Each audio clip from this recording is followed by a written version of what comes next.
जी बच्चों, हमारे पास है topic that is characteristics of viruses. Viruses के कौन कौन से करेक्टरिस्टिक्स जो हैं जिनको हम लोग डील करते हैं। अच्छा, यहाँ पर हमारे पास पहले जो है बेटे इनको डील कर लेंगे कि लिविंग करेक्टर कौन से होते हैं, नॉन लिविंग करेक्टर कौन से हैं, ताकि आपको ना आइडिया हो जाए चीज़ों का कि कौन कौन सी हैं हमारे पास। ठीक है, सबसे पहले तो वायरोलॉजी हम लोग देखते हैं। वायरोलॉजी क्या है? That is the branch of microbiology which deals with the study of viruses. चलो, अब बेटे लिविंग करेक्टर और नॉन लिविंग करेक्टर को देखना। लिविंग करेक्टर्स के अंदर सबसे पहला जो करेक्टर यहाँ पर मेंशन किया जाता है, दे हैव मैनी वेराइटीज। ठीक है, इनके पास बेटे बहुत सारी वेराइटीज और स्टेन्स होती हैं। ठीक है, वेराइटीज और स्ट्रेन्स, ये वेराइटीज ऑफ और स्ट्रेन्स जो हैं ये आप लोगों ने ऑब्जर्व की होंगी कोविड-19 के साथ। ठीक है, कोविड-19 की कोई नई स्ट्रेन आ गई जिसने आके जो है ना वो पंगा डाल दिया, और दोबारा से उसके अगेंस्ट जो है वो हम लोग डील करते हैं। इसका मतलब क्या है? वेराइटीज और स्ट्रेन का मतलब क्या है? इसका मतलब ये है बेटे कि दे हैव म्यूटेशंस। ठीक है, और म्यूटेशन जो है वो आपके पास वही कॉज करेगा जिसके पास लिविंग करेक्टर है। इस वजह से हम लोग इसके लिविंग करेक्टर के अंदर म्यूटेशन को या वेराइटीज को ऐड करते हैं। ठीक है, अच्छा, फिर हम लोग कहते हैं कि इनके पास भाई जेनेटिक मटेरियल होता है, they have their on genetic material. और ये जो जेनेटिक मटेरियल है बेटे, ये आपके पास डिफरेंट फॉर्म्स में, जैसे हम लोग कहते हैं कि या तो डीएनए वायरसेस होते हैं या आरएनए वायरसेस होते हैं। इसकी फर्दर क्लासिफिकेशन भी करते हैं, single stranded DNA, double stranded DNA, single stranded RNA, double stranded RNA virus. ठीक है, तो जेनेटिक मटेरियल का होना जो है बेटे, ये आपके पास लिविंग करेक्टर है। ठीक है, अच्छा, फिर इसमें हम लोग ऐड करते हैं कि इसके लिविंग करेक्टर के अंदर they can reproduce, they can reproduce, लेकिन only in cell, only in living cell. ये सिर्फ और सिर्फ बेटे जो लिविंग सेल होता है उसके अंदर ही रिप्रोड्यूस कर सकते हैं, उसके बगैर बेटे ये रिप्रोड्यूस नहीं कर रहे होते। इसका मतलब ये है कि हम इनको तभी लिविंग कंसीडर करेंगे जब ये सेल के अंदर है। ठीक है, तो सेल के बाहर होगा तो इसको लिविंग कंसीडर नहीं करते।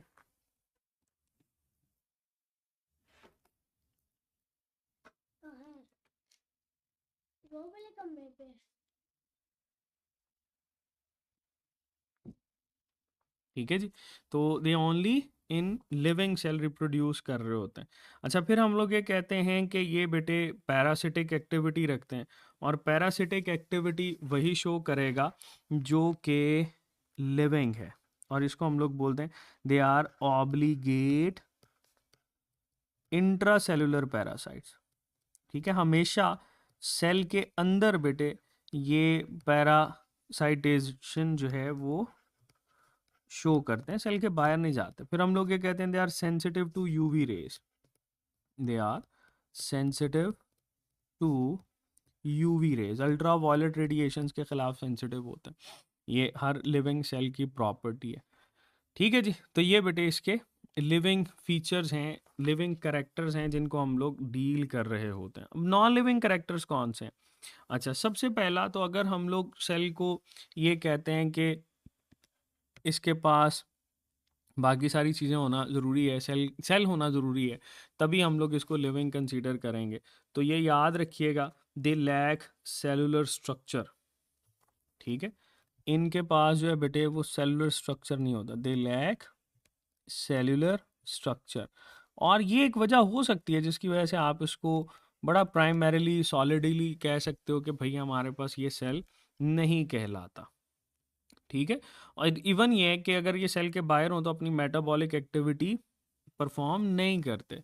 और फिर हम लोग ये कहते हैं they can be crystallised, they can be crystallised outside the cell. और अगर हम लोग बेटे इसको सेल से बाहर निकालें, आउटसाइड सेल, सेल से बाहर निकालें, तो ये बेटे सिंपल क्रिस्टलाइज हो सकता है, और इसको आप बॉटल्स के अंदर, शीशे की बोतल के अंदर, किसी दूसरे चीज़ों के अंदर जो है वो आप इनको स्टोर कर सकते हो। ठीक है, इनके अंदर बेटे बहुत सारी प्रॉपर्टीज ऑब्जर्व ही नहीं होती। ठीक है, अगर ये सेल से बाहर हो ना तो हम लोग कहते हैं प्रॉपर्टीज नॉट ऑब्जर्व, जिसमें हम लोग पुट करते हैं सबसे पहले रेस्पिरेशन। ठीक है, यहाँ पर देख लो, हम इसमें सबसे पहले पुट करते हैं रेस्पिरेशन। ये रेस्पिरेशन भाई शो नहीं करते। ठीक है, अगर रेस्पिरेशन नहीं है तो हम मेटाबॉलिज्म, ठीक है, उसको भी मेंशन कर सकते हैं। मेटाबॉलिज्म इनमें नहीं होता, सेल के बाहर होगा तो रिप्रोडक्शन भी नहीं करेगा। ठीक है, सेल के बाहर ना रेस्पिरेशन है, ना मेटाबॉलिज्म है, ना रिप्रोडक्शन है। तो सेल के बाहर अगर ये चीज़ें हैं तो इसका मतलब ये है that are labelled as non living characters of viruses. ठीक है, और इसी को हम लोग आसान करते हैं अपने लिए जब हम लोग सिंपल एक इसकी ना करेक्टरिस्टिक के लिए एक मेंशन कर लेते हैं वायरस। ये देखो, हम लोग इसको यूं याद रख सकते हैं कि दैट इज VIRUS। ठीक है, इससे बहुत सारी चीज़ें हम यहाँ पे पुट करते हैं। फॉर एग्जांपल सबसे पहले वी की बात करते हैं, तो वी की जो टर्म है बेटे, एक तो हम लोग यूज़ करते हैं विरियन, जो कि मेच्योर वायरस के लिए टर्म यूज़ की जाती है। ठीक है, दूसरा हम यहाँ पर रिलेट कर सकते हैं वेराइटीज़। वायरस की बहुत सारी वेराइटीज़ या स्ट्रेन्स होती हैं, जैसे ऊपर मैंने बताया म्यूटेशंस होती हैं। फिर बेटे आई से आप लोगों ने याद रखना है कि ये जितने भी वायरसेस होते हैं they are intracellular obligate parasites. They are intracellular obligate parasite. वो ऊपर मैंने बताया इंट्रासेल्युलर ऑब्लिगेट पैरासाइट वो होगा which can not live without cell. Cell से बाहर निकालोगे बेटे वैसे ही रह जाएगा। आप इसको इसी चीज़ को यूं भी पुट कर सकते हो कि अगर ये सेल से बाहर जिंदा नहीं रह सकते तो they can not grow on artificial media. They can not grow on artificial media. इसको भैया आर्टिफिशियल मीडिया के ऊपर ग्रो नहीं करवा सकते। ठीक है, ये याद रखिएगा। फिर हम लोग बेटे इसके साथ पुट करते हैं और अब ये जो है वो रेजिस्टेंस शो करता है। इसमें दो तरह का आर का जो पॉइंट है वो आप लोग पुट कर सकते हो, एक तो रिप्रोडक्शन कर सकते हैं, दूसरा रेजिस्टेंस कर सकते हैं। तो पहले हम लोग यहाँ पर रेजिस्टेंस लिखते हैं। The first R is showing resistance against antibiotics. Resistance against antibiotics, आप कोई भी एंटीबायोटिक इसके अगेंस्ट यूज़ नहीं करते बिकॉज दे आर रेजिस्टेंट। अच्छा, फिर हम लोग ये कहते हैं कि इनकी जो रिप्रोडक्शन होती है, ठीक है, या दे रेप्लिकेट या रिप्रोड्यूस ओनली इन सेल। ठीक है, ओनली इन सेल, हमेशा सेल के अंदर ही रेप्लिकेट करेंगे, उसके बाहर ये रेप्लिकेट नहीं कर सकते, इसीलिए तो सेल के अंदर लिविंग है और सेल के बाहर नॉन लिविंग है। अच्छा, फिर बच्चों हम लोग इसके साथ ये जो आ जाता है दैट इज यू, ये शो करता है अल्ट्रा सेंट्रीफ्यूगेशन। ठीक है, इसमें हम लोगों ने यूवी सेंसिटिविटी यानी अल्ट्रा वायलेट के लिए ये सेंसिटिव भी हैं, और साथ ही साथ दूसरा आपने मेंशन करना है कि ये अल्ट्रा सेंट्रीफ्यूगेशन से हम लोग इनको सेपरेट कर सकते हैं। अल्ट्रा सेंट्रीफ्यूगेशन, अगर आप ये कहो कि इसको भाई हमने बगैर इलेक्ट्रॉन माइक्रोस्कोप के डिस्कवर किया या माइक्रोस्कोप के बगैर डिस्कवर किया, तो ये गलत है बात।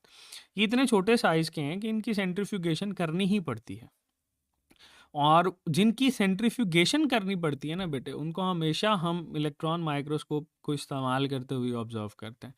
अच्छा, जो लास्ट पे है बेटे दैट इज एस, इसको हम लोग बोलते हैं साइज। ठीक है, ये इसमें हमारे पास शो करता है साइज ऑफ वायरसेस। अब वायरसेस का साइज जो है ना वो दो तरह से मेंशन किया जाता है। इसमें एक तो हम लोग मेंशन करते हैं कि इसका जो साइज है दैट इज 20 नैनोमीटर से लेकर, ठीक है, 250 नैनोमीटर तक होता है।